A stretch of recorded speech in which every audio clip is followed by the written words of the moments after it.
Hi guys, welcome back to I Survived Pompeii. So last time we were reading yesterday, Marcus heard a big rumbling and Achilles was falling from the building.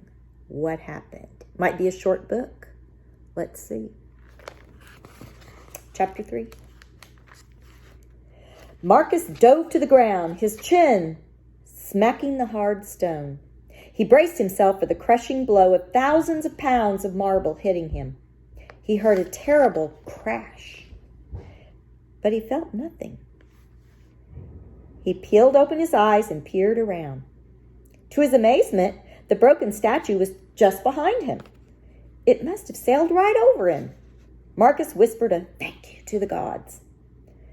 Poor Achilles had lost his head, which was now slowly rolling in the street.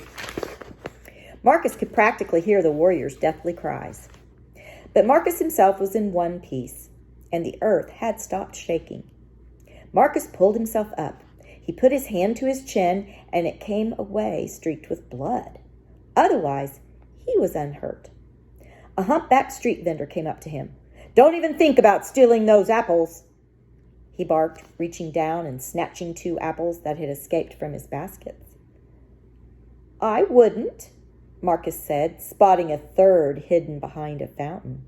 He should give it to the man he knew, but just the thought of this juicy apple made his stomach flip with joy.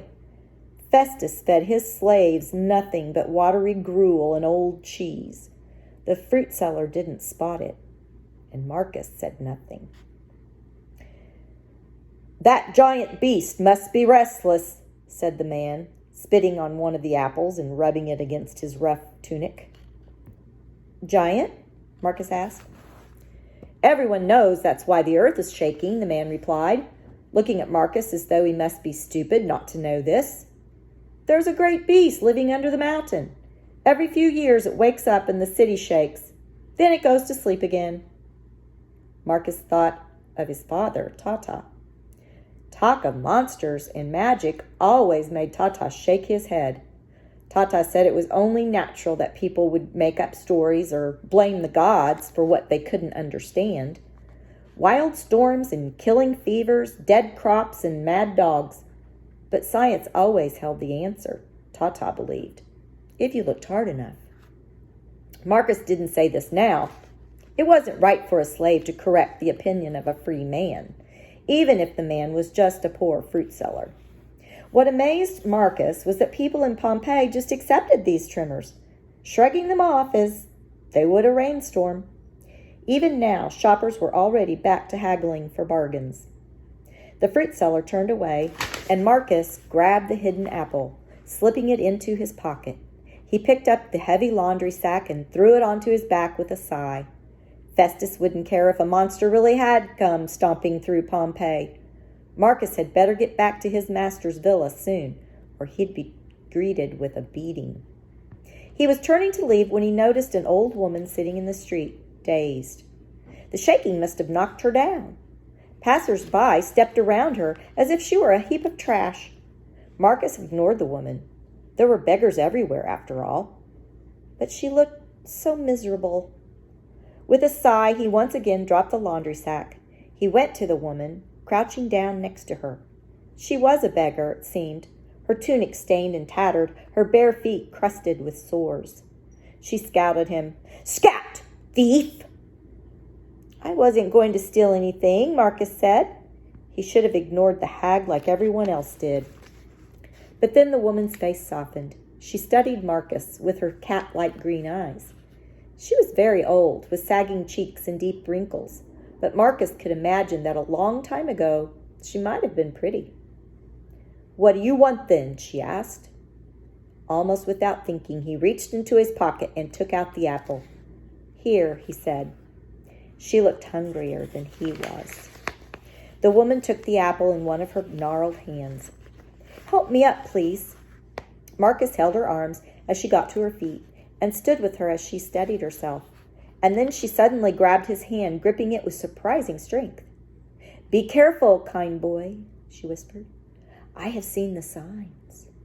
Terrible doom is coming for the people of Pompeii.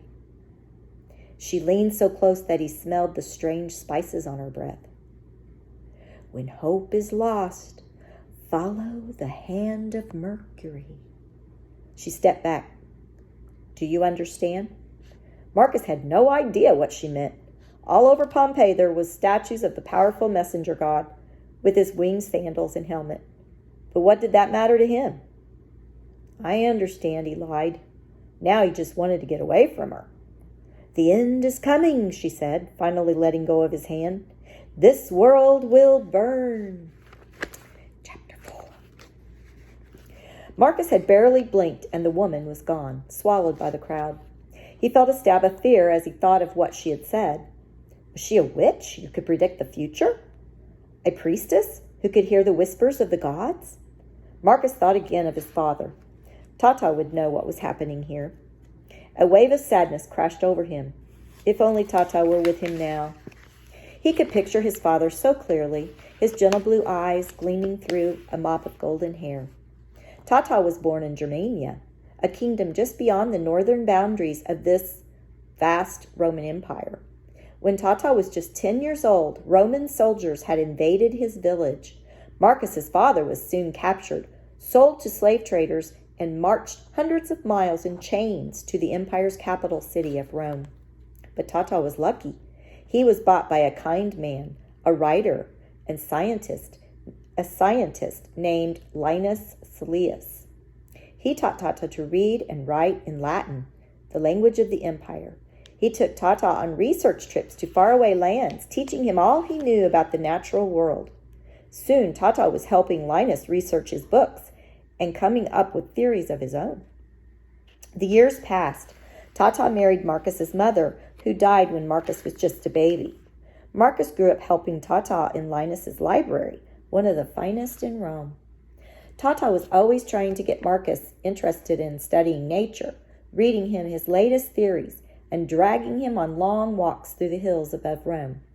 But it was the ancient Greek stories written centuries before that Marcus loved most, especially the tales of the great heroes like Odysseus and Hercules. How Marcus had loved his happy life with Tata. But then, 2 months ago, Linus Silius had died in a fever that swept through Rome. In a blink, Marcus's entire world crumbled. Marcus and Tata became the property of Linus's nephew, the brutal Festus Julius. Linus himself had always despised Festus, and the nephew wasted no time destroying his uncle's happy home.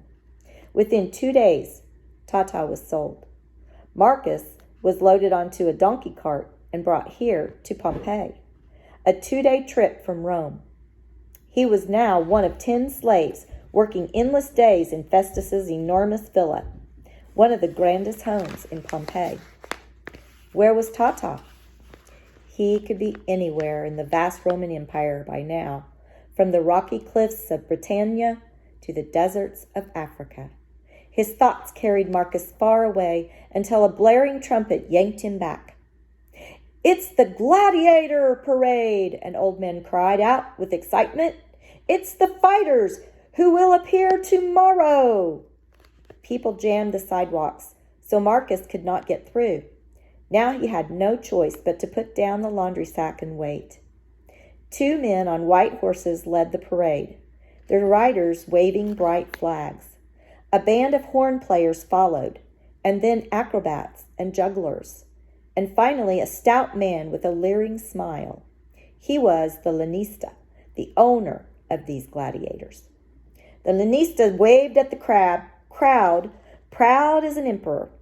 Owning gladiators was a dirty business. No respectable person would do it. But the lanista had grown rich on the blood of his gladiators, and he held his head high. And then there was Cyclops, led by 2 young women in bright robes who were throwing rose petals. "There he is!" a woman in the crowd shrieked, pointing at the muscled brute. The champion wore a gleaming bronze helmet. His massive shield matched the armor strapped to his bulging legs and arms. A leather patch hid his blind eye. Scars covered his face. Marcus had heard terrifying stories about this man, that he had jaws like a tiger's, that his battle cry was like a panther's scream, that he could snap a man's neck with one hand. The crowd cheered and hooted as Cyclops passed, but people stood silently as the next 4 men walked by. These were the wretched souls who would be thrown into the arena with Cyclops tomorrow. None of them had a chance against Cyclops.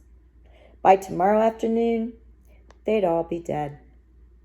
Marcus couldn't bear to watch them, but then he caught sight of the last man in line.